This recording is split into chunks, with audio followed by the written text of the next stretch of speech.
Aujourd'hui, on va parler porte-filtre et filtre. Je vous avais déjà présenté, je crois, il y a 1 an et demi, le porte-filtre Nissi et quelques-uns de ses filtres. Aujourd'hui, je vais vous présenter le porte-filtre de la marque, je sais pas où est la marque, hop, KF Concept.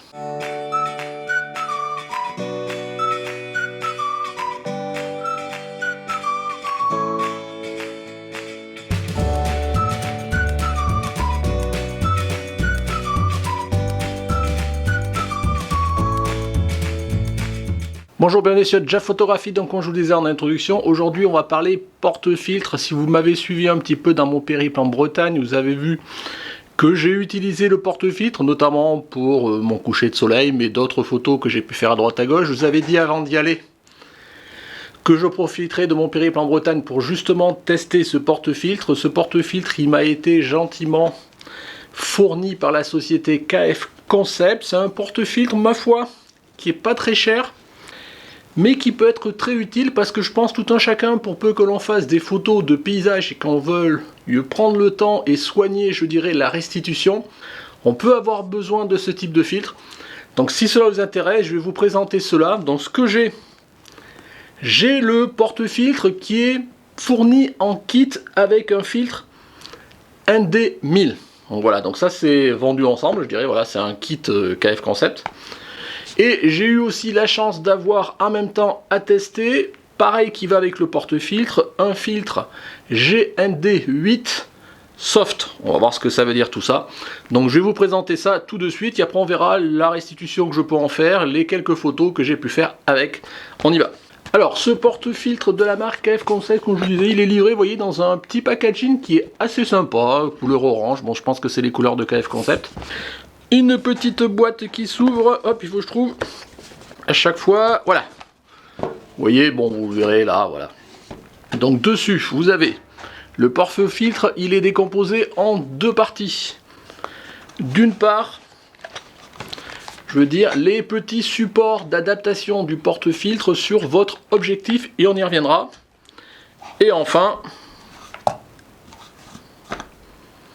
le porte-filtre en tant que tel.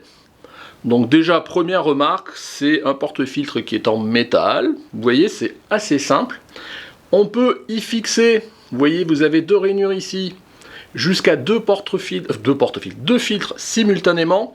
Alors c'est un porte-filtre qui est compatible avec, je dirais, quasiment tous les filtres carrés ou rectangulaires de diamètre, enfin de largeur 100 mm.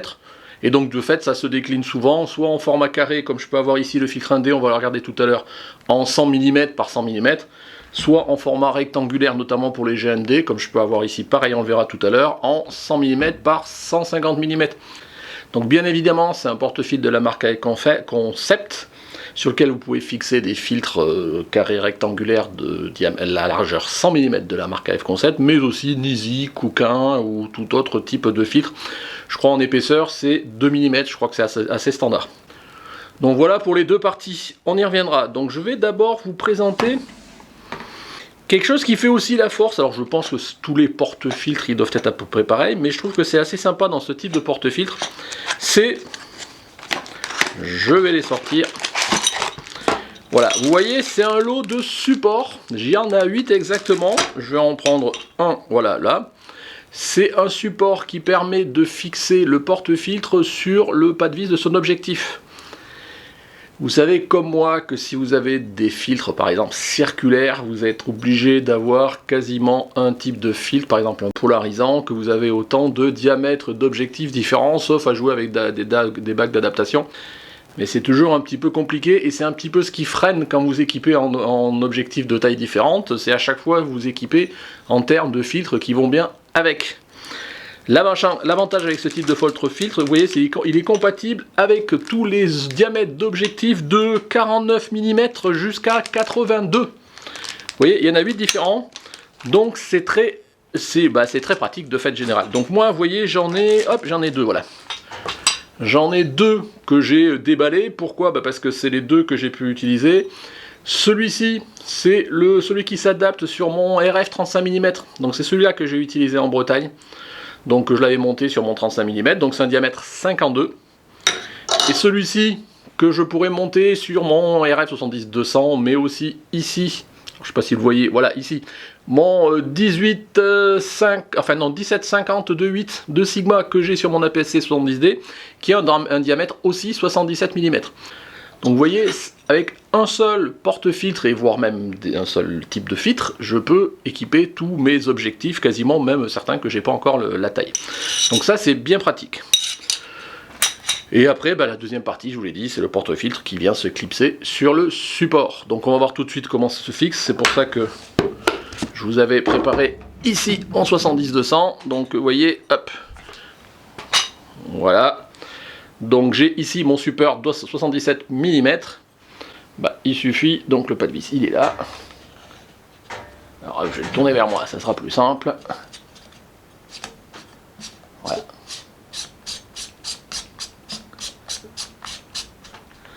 Voilà, vous voyez, je l'ai vissé là. Ça gêne pas. Et dessus, vous n'avez plus qu'à venir clipser. Voilà, vous avez ici. Alors bon, j'essaierai de zoomer, on verra. Vous avez un petit clip là qui permet juste de pouvoir l'embrayer. Donc voilà, il suffit de le mettre là. Voilà. Vous voyez, c'est fixé. Vous avez ici le petit bouton, il suffit d'appuyer pour l'enlever. Et une fois qu'il est fixé, il est rotatif. Il n'y a aucun problème. Comme tous les porte-filtres de ce type-là, bien évidemment. Je vous disais qu'on pouvait fixer jusqu'à 2 filtres. On va essayer de les mettre tout à l'heure ensemble. Au niveau de la pression quand vous insérez votre filtre, elle est assez importante, voire même ça résiste bien, et quelque part c'est un gage de sécurité. Vous êtes sûr qu'une fois que vous aurez mis votre filtre, il va pas tomber et se casser la gueule, parce que les filtres c'est toujours, bon, on a beau dire qu'ils sont maintenant relativement résistants et autres, c'est quand même fragile. Voilà, à propos de ce porte-filtre, ce qu'on peut dire, c'est que c'est un porte-filtre, je dirais, relativement basique, il est tout simple. On peut y fixer jusqu'à 2 filtres, comme je vous disais. Certains autres filtres un peu plus sophistiqués, on peut aller jusqu'à 4 filtres suspendus. Bon, pour ma pratique, déjà, je suis pas sûr que j'en mettrai jamais 2. Donc voilà. Après, ce que l'on peut, je veux dire, je vois par rapport au porte-filtre Nisi que j'avais testé, d'ailleurs, bon, j'en avais parlé tout à l'heure, mais je mettrai peut-être ici la vidéo de retour ou pas. C'est sûr qu'il est moins évolué au sens où, bon, la partie filtre en tant que telle, ça fait le job, mais dans le filtre Nisi, il y avait possibilité d'intégrer en natif un filtre polarisant circulaire et avec un bouton pour le commander, ce genre de choses. Là, c'est pas fait pour ça, donc vous pourrez pas utiliser votre filtre polarisant, sauf à le visser en amont du petit support. Mais bon, je pense que ça va être compliqué après pour essayer de tourner, vous savez, positionner le polarisant ou pas, et encore que j'ai pas essayé, je vous dirais, mais c'est pas nativement fait pour ça comme vous pouvez avoir le Nisi. Mais bon, on n'est pas dans la même gamme de prix non plus. Donc voilà, il faut raison garder par rapport à ça. Si aujourd'hui, comme moi, vous avez une pratique du paysage qui est assez...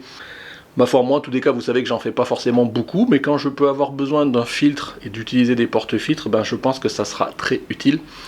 Voilà, chacun à voir en fonction de sa fonctionnalité. Je pense que celui-ci fait largement le boulot. En tous les cas, moi, quand je l'ai testé, il m'a largement convenu.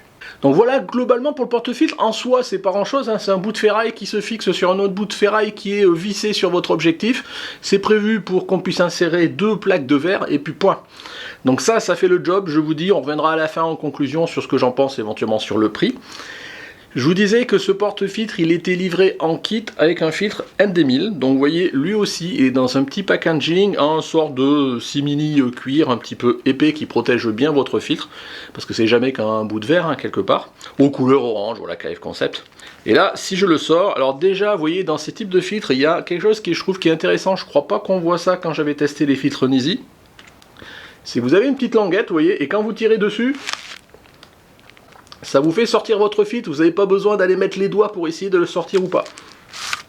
Donc voilà, je sors mon filtre ND1000, vous voyez, en standard il est livré dans un petit, bon je l'ai déjà utilisé donc c'est un petit peu froissé, mais il est livré dans un petit plastique, papier style cellophane.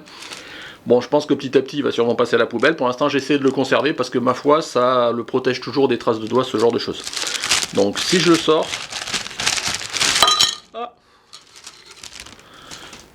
voilà mon filtre ND1000, donc qui dit filtre ND, donc ça permet de filtrer la lumière. ND1000 c'est un filtre dit stop. Donc souvent c'est utilisé, enfin souvent la plupart du temps, sauf parce qu'il y a des usages que je connais pas, pour faire des pauses longues en plein jour. Donc avec ça, vous pouvez faire une pause de plusieurs secondes. Pourquoi faire? Pour avoir des filets d'eau, si vous n'aimez pas figer le mouvement de l'eau, des filets de mer. Ça peut servir aussi pour avoir des filets de nuages, si jamais vous avez beaucoup de vent avec les nuages qui défilent, ce genre de choses. Enfin bon, après, c'est libre cours à votre créativité, une fois que vous maîtrisez quel est le concept du filtre ND, quelle que soit d'ailleurs sa puissance. Donc là, on est sur un ND1000, et vous voyez, ça se fixe. Hop, je vais le mettre là. Hop, alors, de côté, bon, je vais me le mettre face à moi, ça sera plus simple. Voilà, je vais le mettre là.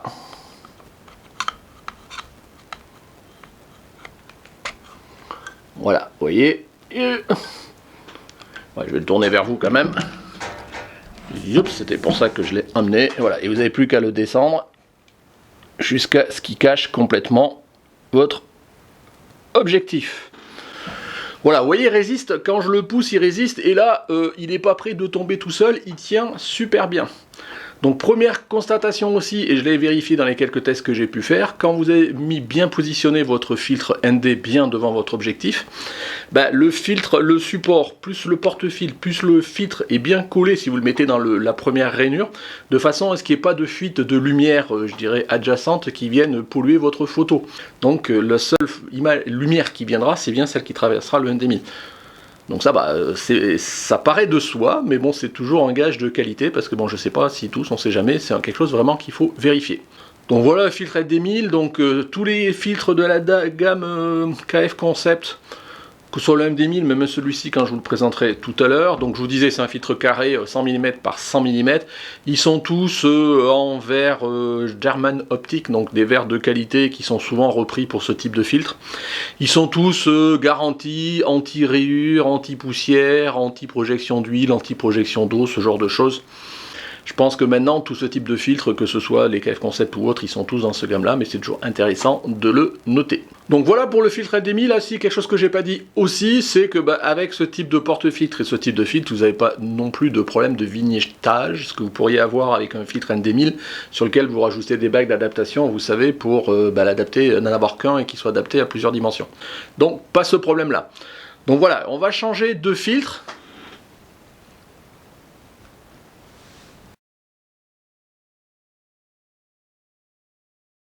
Voilà, je vais le poser là, je vais pas faire trop de bruit en le rangeant.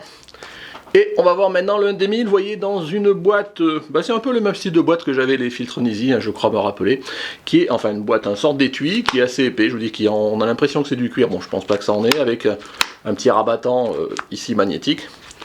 Pareil, vous voyez, la petite languette, et quand vous tirez dessus, hop, ça fait sortir votre filtre sans que vous ayez à vous embêter pour aller le chercher. Pareil en termes de protection, un petit papier cellophane.